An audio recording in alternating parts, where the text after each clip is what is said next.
एक महिला जो अपने देवर को बच्चा समझ अपने पास सुला लेती है, फिर जो वह कांड करता है, उसके बाद की कहानी जान आपके पैर तले जमी खिसक जाने वाली है। सो नमस्कार, आदाब, सत श्री अकाल दोस्तों, मैं करण राज, आप देख रहे हैं अनोखे अपराध। ये घटना उत्तर प्रदेश के सहारनपुर की है। एक महिला जो हाँफती हुई थाने पहुंचती है, सहारनपुर के लोकल थाने में, और वहां पर जाती है और कहती है, साहब मुझे इंसाफ चाहिए। वहां पर कई पुलिसकर्मी होते हैं, उस महिला को अंदर ले जाते हैं, बैठाते हैं और एक गिलास पानी लाकर उसे देते हैं। कहते हैं कि आखिर बात क्या है, पहले पानी पी लो, उसके बाद तुम पूरी डिटेल से बताना, तब मैं तुम्हारी जरूर मदद करूंगा। वो महिला पानी पीती है और तुरंत जाती है चेम्बर में, जहाँ पर बड़े अधिकारी बैठे होते हैं।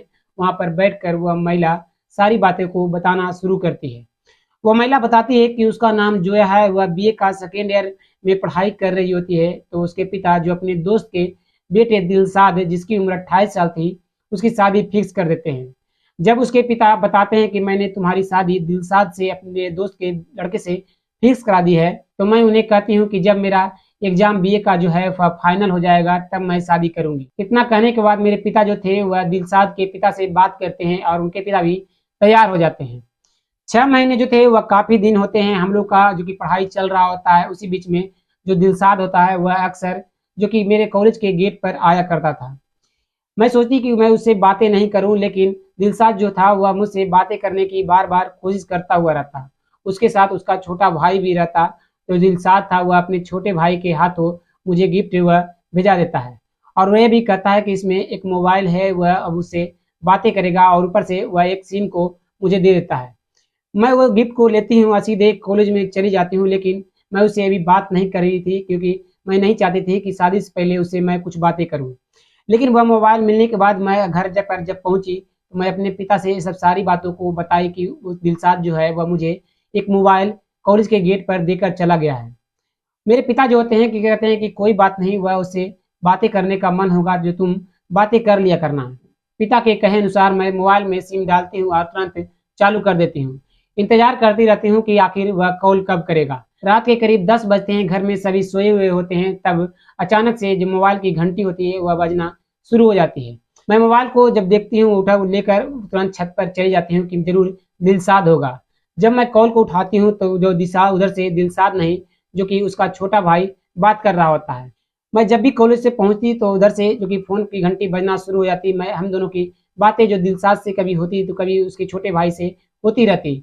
लेकिन ज़्यादातर जो था वह उसके छोटे भाई से हमेशा बात होती, हँसी मज़ाक होते रहते। जो कि ऐसे ही 6 महीने कब गुज़र गए मुझे पता भी नहीं चला। अब मैं भी उन लोगों से बातें करते-करते घुल-मिल गई थी। अब उनका भी मुझे अपना-सा लगने लगा था। दिन गुजर जाने के बाद जो मेरे पिता होते हैं कि वह अब कहते हैं कि अब तुम्हारी शादी हो जानी चाहिए, क्योंकि तुम्हारा एग्जाम भी हो चुका है। वह उसके पिता से बात करते हैं और जल्द शादी का डेट फिक्स करा लेते हैं। शादी हो जाने के बाद जोया जो थी वह अपने ससुराल पहुंचती है। वहां पर घर वाले जो होते हैं वह मान सम्मान से उसे लाते हैं। वह जितने भी घर में जो रीति रिवाज होते हैं सभी निभाए जाते हैं। रीति रिवाज निभाने के बाद जब वह अपने रूम में चली जाती है, जो दिलसाद होता है वह बाहर में बैठकर सभी से बातें कर रहा होता है। उसी बीच में उसका देवर अंदर चला जाता है, गेट के दरवाजे को लॉक कर लेता है। वह घबरा सी जाती है कि आखिर उसका देवर जो है वह क्यों आया है। वह वहाँ मेरे पास आता है और उस वहाँ पर बैठकर मुझसे बातें करने लगता है कि, और कहता है कि आपने मेरे भाई से क्यों शादी की, जो मैं आपसे प्यार करता था। मुझे कुछ भी समझ में नहीं आने लगता है कि मैं क्या बोलूँ। तो मैं अपने देवर को समझाती हूँ कि मैं इसी घर में तुमसे भी शादी करती तो आती, दिलसाद से भी की हूँ तो इसी घर में आई हूँ, जो क्या दिक्कत है। मैं इतना कह ही रही होती हूँ कि दरवाजे की जो कुंडी होती है वह बजना शुरू हो जाती है। दिलसाद का भाई मेरा देवर वहाँ से उठता है और दरवाजे को खोलता है। तो उस जो दिलसाद था वह गेट के दरवाजे पर खड़ा था। वह पूछता है कि आखिर दरवाजे बंद करके तुम भाभी से क्या बातें कर रहे थे। तो वह दिलसाद का जो भाई था वह कहता है कि कुछ नहीं, ऐसे ही हम लोग बातें करने के लिए जानबूझकर दरवाजे को बंद किए हुए थे, ताकि भाभी भाभी से मुझे मजाक करना था। इतना कहकर वो जो दिलसाद का भाई था, मेरा देवर था, वह वहाँ से चला जाता है। उसे चले जाने के बाद जो दरवाजे को वह दिलसाद मेरा पति बंद करता है और मुझे मेरे पास आकर बैठ जाता है। आकर बैठने के बाद वह मुझसे पूछता है कि आखिर मेरा भाई जो है वह क्या कह रहा था। मैं उन्हें बताती हूँ कि आपका भाई कह रहा था कि मैं आपसे प्यार करती हूँ, आखिर मेरे भाई से, दिलसाद से क्यों शादी की, जो मुझसे करनी चाहिए। दिलसाद जो था वह मुस्कुराते हुए कहता है कि वह अभी बच्चा है, वह अभी 14 साल का है, इसलिए वह ऐसी बातें कर रहा है, जो उसकी बातों पर तुम ध्यान न दो। इतना कहने के बाद हम लोग प्यार भरी बातें करने लगते हैं और रात कब गुजर जाती है मुझे भी पता नहीं चलता। सुबह के 4 बज जाते हैं, मैं उठती हूँ और बाहर जाकर झाड़ू वगैरह लगाकर किचन में खाना बनाने के लिए चली जाती हूँ।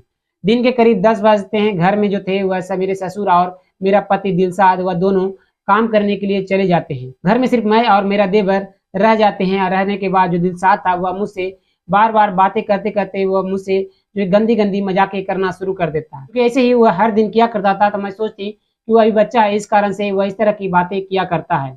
जो कि एक दिन जब मेरा पति और मेरे ससुर कहीं शादी में जाने वाले थे, तो मैं सोचती हूँ कि मैं अकेली कैसे रहूँगी। मैं अपने पति से कहती हूँ कि आप शादी में मत जाओ, जो आप यहीं रह जाओ।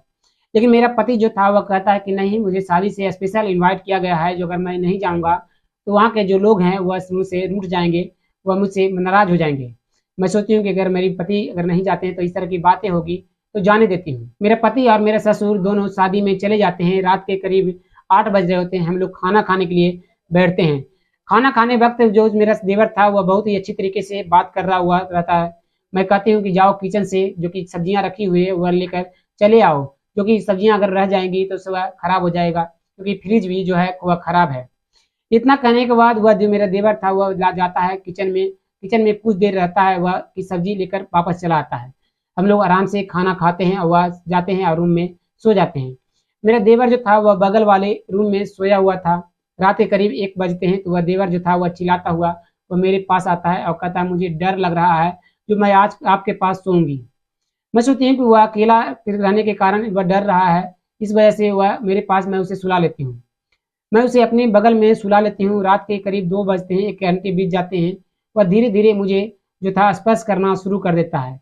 मुझसे रहा नहीं जाता है, मैं उसे मना करती हूँ कि तुम अभी बच्चे हो, जो ये सब चीज़ें तुम पर शोभा नहीं देती। वह कहता है मेरे घर वाले जो हैं मेरी उम्र कम बताते हैं लोगों को, जो कि 15 साल, वैसे तो मेरी उम्र 18 साल है और मैं वो चीज़ों के लिए तैयार हो चुका हूँ।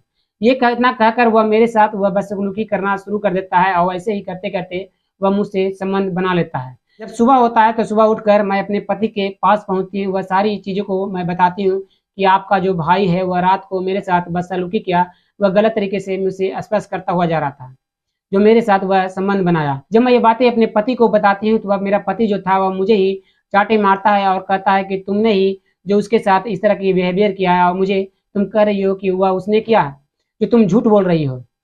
जो उसका देवर था वह पहले आकर जो अपने भाई के कान को भर चुका था, वह इस कारण से उसका भाई जो अपनी पत्नी पर गुस्सा होता है और उसे लांछन लगाना शुरू कर देता है। उसकी पत्नी जोया जो होती है वह कहती है, अगर आपको भाई पर ज़्यादा भरोसा है तो ठीक है, मैं यहाँ से चली जाती हूँ। वो अपने रूम में जाती है और कपड़े वगैरह सरियाती है और सीधे वहाँ से वहीं के पास के थाने पहुँच जाती है। थाने पहुँचने के बाद वह अपने माता-पिता को भी कॉल कर कर बुला लेती है। वहाँ पर बैठकर अपने देवर के खिलाफ कंप्लेंट लिखवाती है और तुरंत उसे पुलिस जो होती है वह मेडिकल जाँच कराने के लिए भेज देती है। मेडिकल जाँच कराने के बाद स्पष्ट हो जाता है कि जो दिलशाद का भाई था वो उसके साथ संबंध बनाया था। दिलशाद के भाई को गिरफ्तार कर लिया जाता है और उसे पॉक्सो एक्ट के तहत जेल के सलाखों के पीछे कर दिया जाता है। तो दोस्तों कुछ रिश्ते जो होते हैं वो मज़ाक करने के लिए होते हैं, लेकिन वह मज़ाक का कुछ लोग जो होते हैं वो ज़्यादा फ़ायदा उठाने की कोशिश करते हैं। आप क्या कहना चाहते हैं कमेंट में अपना राय ज़रूर दीजिएगा। फिर मिलते हैं एक और सच्ची घटना को लेकर, तब तक के लिए धन्यवाद। जय हिंद।